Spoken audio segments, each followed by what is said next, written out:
The Galaxy Note 20 Ultra is without a doubt Samsung's most powerful phone yet because, well, of course it is. But is it worth upgrading to from last year's Galaxy Note 10 Plus? Well, no, not for most people. The Note 10 Plus is still a great phone. But is it worth buying over the Note 10 Plus if you're using something older?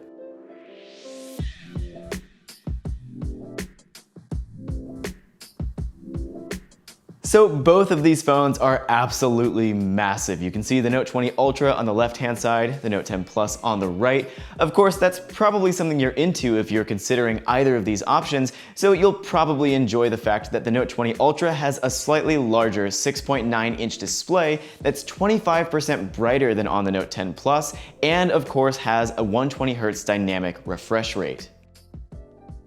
Now, the catch is that to take advantage of that high refresh rate on the Note 20 Ultra, you have to run the phone at 1080p, so you might get a less pixel-dense experience depending on how you choose to run the phone.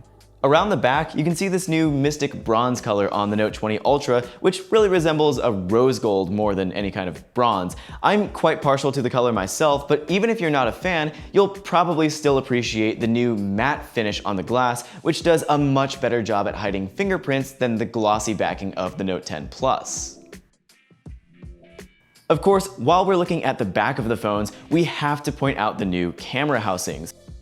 The Note 20 Ultra lifts a lot of its newer camera tech from the S20 Ultra, including a 108 megapixel primary sensor that's 3 times larger than the main sensor on the Note 10 Plus, meaning it's able to take in considerably more light and achieve a far better natural bokeh effect. You can even shoot 8K video with it now. There's also a revamped periscope-style telephoto camera that's capable of reaching up to 50x through hybrid zoom, and a larger ultra-wide sensor as well.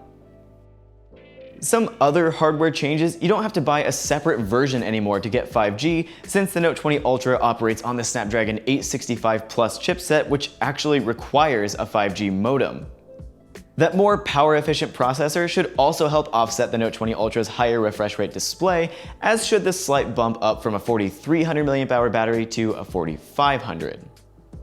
And here's a strange difference. With the Note 20 Ultra, Samsung moved the power and volume buttons back over to the right side of the phone, but they moved the speaker and the S Pen over to the left-hand side for the first time in Note history.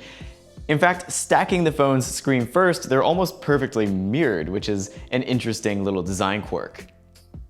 On the software side, the Note 20 Ultra is running a slightly newer iteration of Samsung's One UI, version 2.5. But with the company's recent announcement that it'll support flagship tier devices like the S10, Note 10, and newer for 3 major Android platform updates, it's only a matter of time before the Note 10 Plus catches up. Even right now though, the software experience is nearly identical.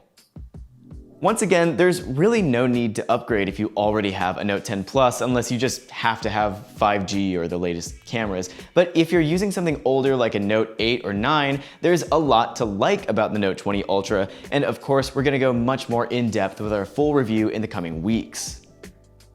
Be sure you subscribe to the channel so you don't miss when that video goes live, and stick around for a few other tech videos in the meantime, like Alex Dobie's overview of the 3rd and final Android 11 beta.